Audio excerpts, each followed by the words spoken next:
तो दोस्तों ये तो रही अर्बन और टेरेस गार्डनिंग की बात। इसके बाद सवाल ये उठता है कि इसको सफल कैसे बनाया जाए। इसके लिए प्रवीण जी आज हमसे एक ऐसा फॉर्मूला शेयर करने वाले हैं जिससे जितने भी दर्शक हमें देख रहे हैं, अगर वो बागवानी कर रहे हैं या करना चाहते हैं, तो अगर वो ये फॉर्मूला अपनाते हैं तो उनका जो गार्डनिंग है वो एकदम सफल हो जाएगा। क्या कुछ ऐसा फार्मूला है जिसमें हमें अर्बन सेक्टर में गार्डनिंग करने के बारे में ध्यान रखना पड़ता है और ये बहुत ही नितांत ज़रूरी है। आप इन सारी तरकीब को यदि अपनाएंगे तो आप धीरे धीरे धीरे धीरे सफलता की ओर अग्रसर होते रहेंगे। तो आइए जानते हैं ऐसी तरकीब जो बेस है गार्डनिंग के लिए और उसी पर आज बातचीत चलेगी। सबसे पहले आपसे शेयर कर रहा हूँ 5S का फार्मूला। 5S का फार्मूला इस तरह से सिस्टम में ले आते हैं जिसमें हम बात करते हैं सन, साथ में बात करेंगे सॉयल, इसके बाद बात करते हैं सीजन और इसके आगे बातचीत चलेगी सीड्स के लिए। और अब हम बात करेंगे सैपलिंग। सैपलिंग कैसे घर में उगाई जाएगी इसके बारे में भी विस्तृत रूप से आप सभी को जानकारी दी जाएगी। लेकिन यदि आप इस पूरे फार्मूले को कनेक्ट करते हैं जिसमें सन है, सॉयल है, साथ में सीजन है, इसके अलावा बीज है, सीड्स है और अब सैपलिंग पौधे उगाने की तरकीब है, यदि इनको कनेक्ट करेंगे तो आप सक्सेस हो जाएंगे। 5S के बाद आप 6S अपने से निकालेंगे और ये है सफलता। आपकी सफलता की कहानी आसपास के लोगों के बीच चर्चा का विषय बन जाए, इसलिए जानना बहुत ज़रूरी है कि गार्डनिंग की शुरुआत कैसे करेंगे। 5S के बारे में जब बात चल रही है तो ये 5S है क्या। पहला लेते हैं हम लोग सन। सूरज की रोशनी 2 से 4 घंटे हमारे लिए बहुत ज़रूरी है, हमारी बगिया के लिए बहुत ज़रूरी है, साथ में पौधों के सेहत के लिहाज से भी बहुत ज़रूरी है। यदि हमारे घर में छत पे, टेरेस में या अर्बन गार्डनिंग में कहीं भी आप फ्रंट यार्ड, बैकयार्ड में कहीं भी गार्डनिंग कर रहे हैं और आपके यहाँ 2 से 4 घंटे की यदि धूप नहीं है तो आप सफलतापूर्वक गार्डनिंग नहीं कर पाएंगे। तो ज़रूरी क्या है, आप ऐसे जगह का चुनाव करें जहाँ पर 2 से 4 घंटे की धूप आ रही हो। अब बात आगे भी चलेगी और ये बात चलेगी कि यदि ना हो तो क्या करेंगे और ज़्यादा हो तो क्या करेंगे। यदि आपके पास 2 से 4 घंटे की धूप नहीं है तो आप वहाँ पर मेटल हाइलाइटिंग लैंप लगा सकते हैं, प्लांट ग्रोइंग लैंप लगा सकते हैं जो कि लाइट होता है, और इसका प्रोविज़न कर लेंगे तो भी आपकी बगिया में एक आर्टिफिशियल लाइट बनकर आपके पौधों का कृत्रिम प्रकाश संश्लेषण हो जाएगा और आप कुछ एक चीज़ें उगा लेंगे जिसमें पत्तेदार सब्जियों का होना शुरुआत हो जाएगी। ज़्यादा हो तो क्या करेंगे, ज़्यादा गर्मी के समय में जब बहुत ज़्यादा धूप है, हीट है, तो आपके पौधे उसमें ख़राब होने शुरू हो जाएंगे। तो वहाँ पर हम प्रोविज़न करते हैं ग्रीन शेड नेट से, जो कि 50%, 70% या 90% मेष का होता है और आप उनसे अपने पौधों को प्रोटेक्ट करेंगे। पौधों को चलने के लिहाज से यदि बात हो तो 15 डिग्री से 25 डिग्री का टेम्परेचर बहुत ही आइडियल होता है। 5 डिग्री तक हम प्लस माइनस कर सकते हैं और आप ये अनुभव जरूर से लेंगे कि जहाँ कहीं भी आपके पौधों का प्लेसमेंट हो वो लगभग इस तरह के माहौल में हो कि वो यदि सर्दी में चलने वाले फसल हैं तो सर्दी के हिसाब से, गर्मी में चलने वाले फसल हैं तो गर्मी के हिसाब से आपका प्लेसमेंट करना ज़रूरी है, और वो भी सनलाइट को ध्यान में रखते हुए। सन के लिए जब बात चलती है तो आप ये ध्यान रखेंगे कि जब भी आप पूरब की दिशा में इस तरह से सामने देखेंगे तो पूरब की दिशा में आपका कम से कम 2 से 4 घंटे की धूप आ जाए, या दक्षिण की दिशा में आ जाए या पश्चिम की दिशा में आ जाए। ये ज़रूरी है कि आप लगभग जब सूर्योदय का समय हो उसके बाद 10, 11, 12 बजे तक आप ये ज़रूर से मुआयना कर लीजिए कि आपका सूर्योदय के बाद का सन की स्थिति क्या है, धूप की स्थिति क्या है, रोशनी कितना है।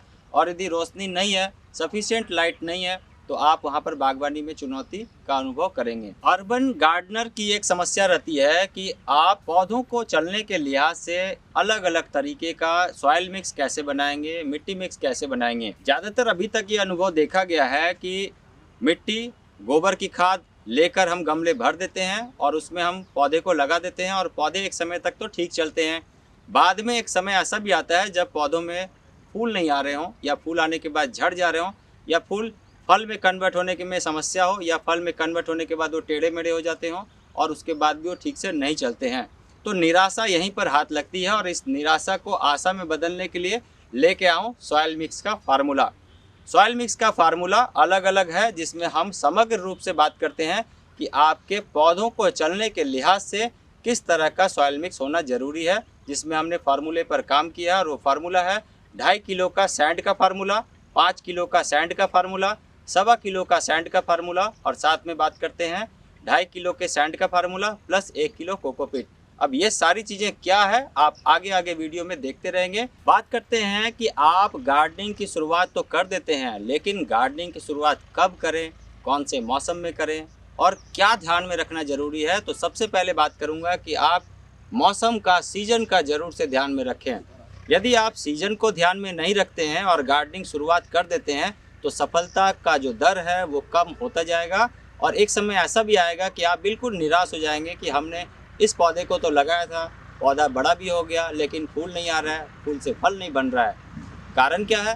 कारण सबसे विशेष ये है कि आप जब भी कभी उल्टे सीजन में कोई पौधा लगाते हैं तो उस उल्टे सीजन में आपका पौधा बिल्कुल सही नहीं चलेगा और वो जाया जाएगा आपका मेहनत। इसी दिशा में आप एक जगह फोकस्ड होकर, कंसंट्रेट होकर जब काम करेंगे तो आप ये देखेंगे कि आपके पौधे सीजन के अनुकूल, मौसम के अनुकूल, वातावरण के अनुकूल समय में बहुत अच्छा परफॉर्म कर रहे हैं। जैसे यदि हम बात करें तो सर्दियों के समय में सर्दियों का फसल लगाया जाना ज़रूरी है, गर्मियों के समय में गर्मियों का और बारिश के समय में बारिश का फसल लगाया जाना ज़रूरी है। सीजन को ध्यान में रखते हुए लगभग 40 से 50 दिन पहले आप सभी तरह की तैयारी यदि शुरू कर देंगे तो आप ज़रूर सफल होंगे और ये 5S का एक बहुत अच्छा पड़ाव है। हर बीज की अपनी एक कहानी होती है और इस कहानी में छुपा होता है एक बहुत बड़ा भविष्य। यहीं पर हमारी बागवानी की नींव पड़ती है और हम सबसे पहले शुरुआत करते हैं कि हम अच्छे किस्म का बीज ज़रूर से ले आएँ। और ये अच्छे किस्म का बीज कहाँ से आएगा? यदि आपके पास कोई बहुत अच्छा सोर्स है जहाँ से आप ये बीज मंगवा सकते हैं तो वहाँ से ज़रूर से ले आइए। रिलायबल सोर्स हो, कोई ज्ञात सोर्स हो जहाँ से आप ये बीज लेके आ सकते हैं, वरना आप अपने शहर में कृषि विज्ञान केंद्र से या नेशनल सीड्स कॉरपोरेशन से या ICR में बहुत सारे ऐसे यूनिट हैं जहाँ से आप इंडियन क्लाइमेट में उगाई जाने वाली जो फसल है उनकी बीज अच्छे क्वालिटी की मिल जाती है। इसके अलावा कोई बड़े कंपनी का कोई अच्छा ब्रांड हो, जो अच्छा ब्रांड परफॉर्म कर चुका हो, वो आप भी सेलेक्ट कर सकते हैं। और इसके लिए ज़रूरी है कि बीज पर आप ज़रूर से खर्च कीजिए और ध्यान रखिए कि बीज की गुणवत्ता का भी जांच ज़रूर से कर लीजिए। बीज कैसे लगाएंगे, कैसे उगाएंगे, इससे पहले बीज आपका बेकार ना हो, बीज आपका जाया न जाए। और प्रत्येक बीज में हम पहले टेस्ट कर लेंगे कि कैसे ये हमारा अच्छा परफॉर्म करेगा। 5S के फार्मूले में अब हम लोग पहुंच चुके हैं ऐसे पड़ाव में जहां पर हम बात करते हैं बीज से अच्छा और स्वस्थ पौधे उगाने की तरकीब पर। ज़रूरी है कि आप अपने घर में, अपनी बगिया के लिए, खास करके किचन गार्डनिंग के लिए और urban gardening, roof top gardening या आप टेरेस गार्डनिंग कर रहे हैं तो आप अपने घर में अपनी उगाई हुई ऑन ग्रोन वेजिटेबल्स की सैपलिंग उगाएं और उनको आप अपने घर में प्लेसमेंट दें, अपने घर में शिफ्ट करें, अपने पॉट में, अपनी बगिया में। कारण क्या है? कारण सबसे बड़ा ये है कि जब आपके घर में आपकी ऑन ग्रोन उगाई हुई वेजिटेबल्स की सैपलिंग होगी तो वो उसी क्लाइमेट में उगा हुआ है तो वो जल्दी से सपोर्ट करेगा और जल्दी से शिफ्ट होकर चलने लगेगा। हम लोग जानकारी के लिए बता सकते हैं कि जब भी आप कभी नर्सरी से पौधे लेके आते हैं तो वो समय या तो थोड़ा ज़ाया हो जाता है, या तो आप फ्लावरिंग वाले स्टेज में लेके आते हैं या फ्रूटिंग वाले स्टेज में लेके आते हैं। आप जब कभी भी नर्सरी में भी यदि सैपलिंग लेने जा रहे हैं तो ज़रूर से ध्यान रखें कि नर्सरी में का मीनिंग है छोटे पौधे को ले आना जिसमें अभी फ्लावरिंग का स्टेज आना बाकी हो, फ्रूटिंग का स्टेज आना बाकी हो। यदि आप अपने मैच्योर प्लांट को लेके आएंगे और अपने घर में लगाएंगे तो जल्दी आपका प्लांट खराब हो जाएगा। इस वजह से ध्यान ये देते हैं कि आप सैपलिंग्स घर में कैसे उगाएंगे, इस पर भी आगे हम जानकारी देंगे। 5S के फार्मूले में जब हम बात करते हैं तो सन के साथ सॉइल, सॉइल के साथ सीजन, सीजन के साथ सीड्स और सीड्स के साथ सैपलिंग, इन पांचों को यदि हम कनेक्ट कर दें तो हमारी सफलता का दर सक्सेस में बदल जाता है। और इसी सक्सेस के लिए हम लोग जो कवायद करते हैं उसमें हम एक ऐसे मुकाम पर पहुंचते हैं जहां पर हमें खुद खुशी होती है।